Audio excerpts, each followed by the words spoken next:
Hello everyone, good afternoon. Welcome back to my channel. তোমরা সবাই কেমন আছো?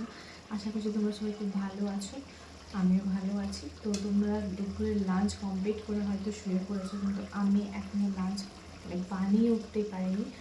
খাওয়া তো দূরের কথা। তো আমি কি বানাচ্ছি জানো? আজকে ভাত বানানো হয়নি। তো আজকে আমি কী বানাচ্ছি দেখো, মাটন আর পনির।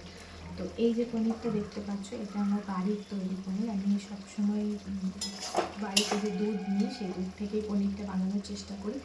বাইরের পনির খুব একটা বেশি খাই না, তো সেই জন্যই বাড়িতে বানানো। তো এই জন্যই তোমাদের সাথে আজকে ভিডিওটা শেয়ার করলাম। তোমরা যদি তোমাদের কারো ইচ্ছে হয় যে বাড়িতে কী প্রসেসে আমি পনিরটা বানাই, তো তোমরা অবশ্যই আমাকে কমেন্ট সেকশানে কমেন্ট করবে। আমি অবশ্যই তোমাদেরকে জানাবো যে কী প্রসেসে বানাতে হয়।